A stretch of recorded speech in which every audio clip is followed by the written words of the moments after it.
Eu acho interessante a questão, né, dessa carga emocional, e aí me veio aquela imagem, né? Oitavas de final, 2014, Brasil e Chile, jogo tenso, final ali do tempo regular foi empate, e aí a cena que ficou marcada para todo mundo na televisão era lá a equipe brasileira reunida, concentrada, e o capitão Thiago Silva isolado, chorando, né? Que pediu para não bater pênalti. E aí entra essa questão, né? Acabou, obviamente, pesando durante muito tempo, não sei se até hoje, mas com certeza durante muito tempo, pesa sobre a imagem dele aquela descarga emocional que tem ali.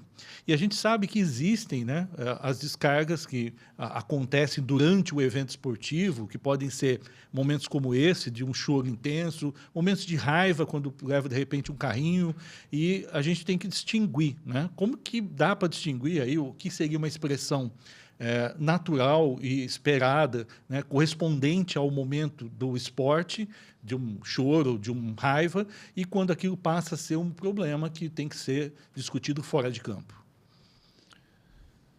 Puxa vida, Henrique. Dá para perceber isso? Dá para perceber. Eu vou fazer uma volta um pouquinho maior, porque a gente está começando a entrar numa discussão, na minha opinião também, que é o seguinte: qual é o papel do atleta de alto desempenho na sociedade, antropologicamente, né? Qual o significado que tem para as massas, né, poder venerar um atleta, né, de alto desempenho? Então, eu gosto de uma comparação que ela é meio óbvia, mas a gente pode lembrar dela. Antropologicamente, o atleta, ele é o guerreiro da modernidade, ele é um guerreiro evoluído, eu diria. A gente pôde, ao longo dos séculos, ter menos heróis de guerra e ter mais heróis no esporte, né? Agora, como que essa vulnerabilidade, essa fragilidade que a geração mais jovem carrega e aceita melhor, como que isso vai se encaixar nessa função simbólica do atleta na sociedade? Em especial o Thiago Silva ali, capitão. Exatamente. Então, é difícil eu conseguir conceber que naquele momento exato que você acabou de descrever, o choro fosse algo desejável, algo funcional, né? Eu não consigo acreditar que isso possa ter ajudado de alguma maneira. Eu não estava lá, eu não conheço a situação, isso. Eu quero tomar cuidado com isso, mas da onde eu enxergo, eu não consigo ver isso, porque é uma exposição muito grande, uma ruptura com a expectativa que a nação tinha do capitão, né? E que gera um peso maior ainda sobre o próprio atleta, né?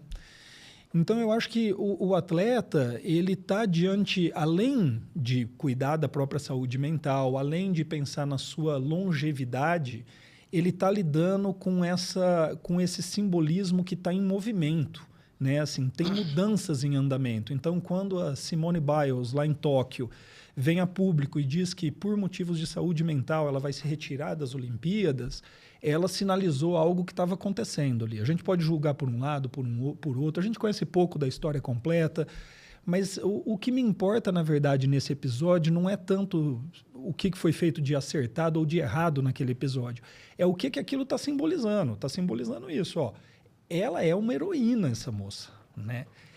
A hora que ela chega e demonstra uma vulnerabilidade, tem toda uma desconstrução e uma reconstrução.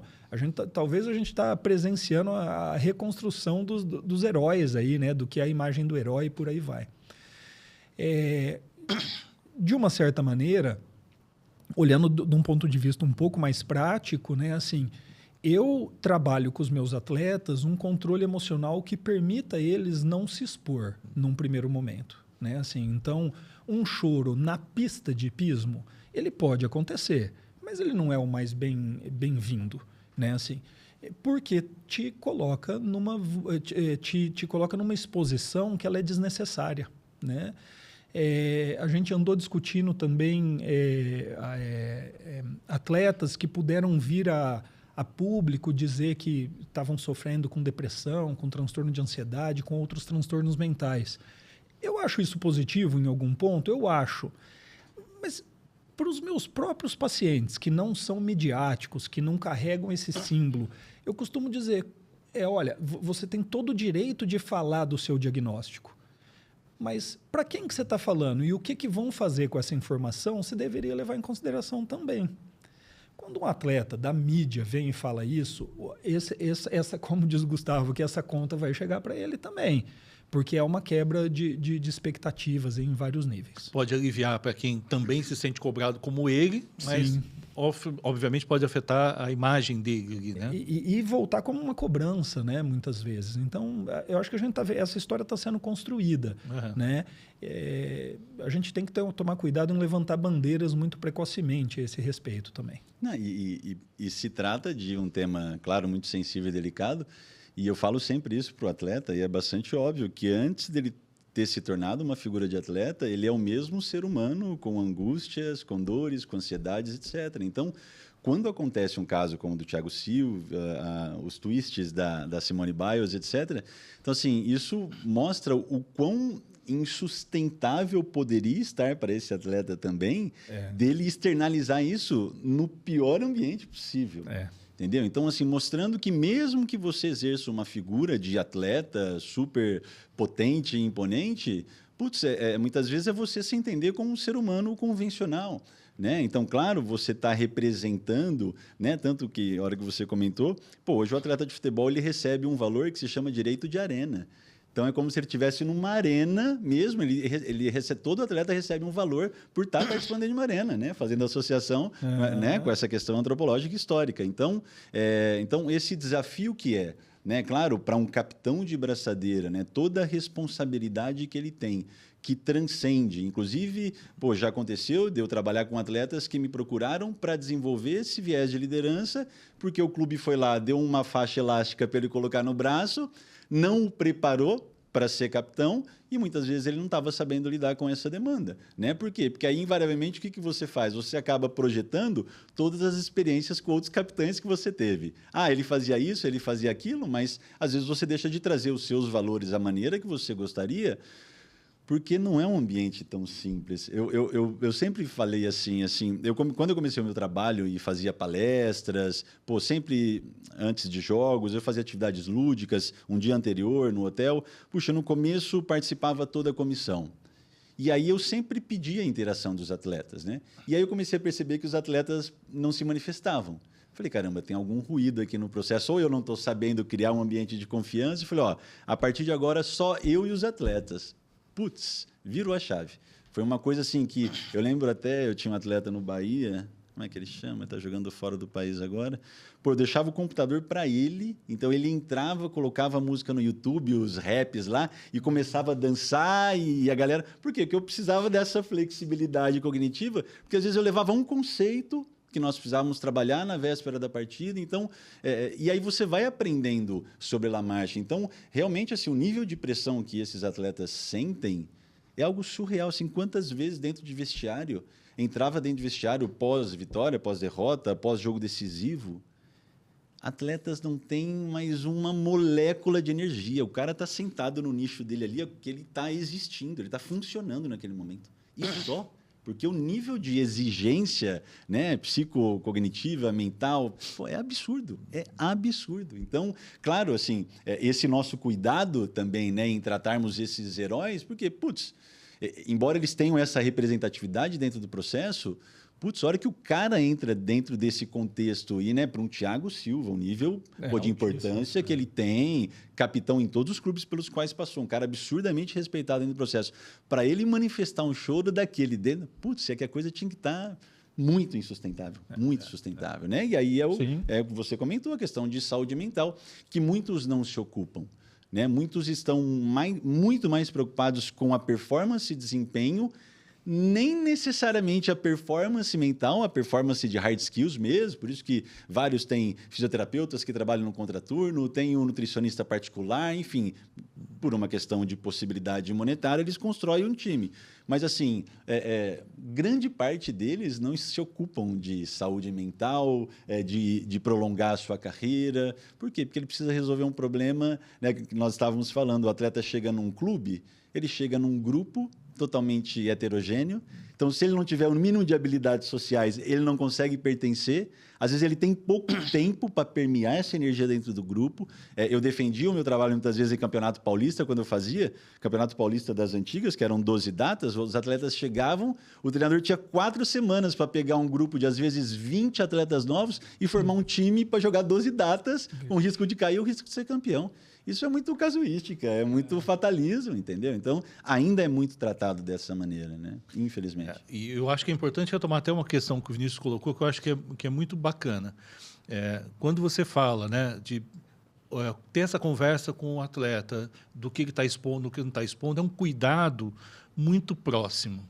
É um cuidado realmente de atenção ali muito próxima, que conhece a história de vida daquele atleta, que está ali do lado, que sabe que talvez aquele explosão de choro ali tenha peso de patrocinador, de uma história de um campeonato difícil, tem tantas variáveis, mas que talvez poucos atletas tenham esse privilégio de ter alguém que está ali do lado e falar, está na hora, não está na hora, faz assim, esse apoio, né? Essa acolhida, que eu acho que é extremamente importante, como você colocou, mas talvez também que seja muito difícil de olhar, né, tão próximo, que possa englobar essa visão do contorno, né, do que está em volta desse atleta. Né?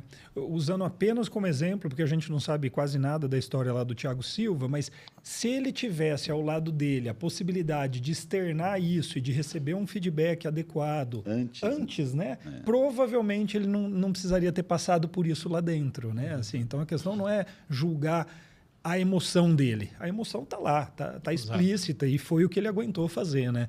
Mas é isso. E o cuidado prévio, né? Que poderia ter evitado tal tipo de exposição. Exato. Bom, e tem, desculpa, Henrique, e também tem um detalhe importante, que muitas vezes, aquilo que nós falávamos, nem todos os clubes disponibilizam um profissional, né, que possa estar naquele momento, e muitas vezes, por conta da cultura que se construiu, de todos os preconceitos que existem em torno da área, muitas vezes também o atleta não se sente confortável em buscar essa ajuda.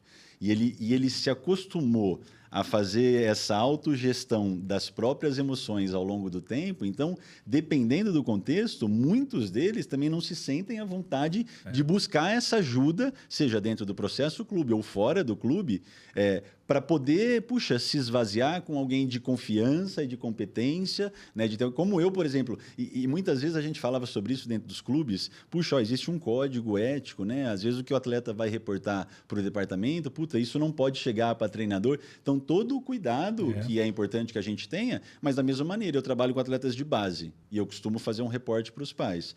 Olha, se a situação está chegando num contexto insustentável, é claro que mais alguém precisa saber. Então, com o clube de futebol é a mesma coisa. Então, eu falava, muitas vezes viajava para jogos, eu pedia para o supervisor, falava, olha, me deixa num quarto isolado. Por quê? Porque muitos atletas não vão me procurar no campo, eles vão me procurar no meu quarto, num momento totalmente reservado, privado, para tentar reportar. Só que posso afirmar, assim, pelos mais de 10 anos aí de experiência, é a grande minoria ainda que se sente à vontade. Então, eu acredito que exista um trabalho dos clubes de reverberar a importância do departamento, a maneira como o departamento participa dentro dos processos, que ainda, como fisiologista, que não existia há muitos anos atrás, a figura do Moraci Santana no São Paulo, hoje não existe clube de futebol que não tenha fisiologista, que não tenha um head de performance, etc.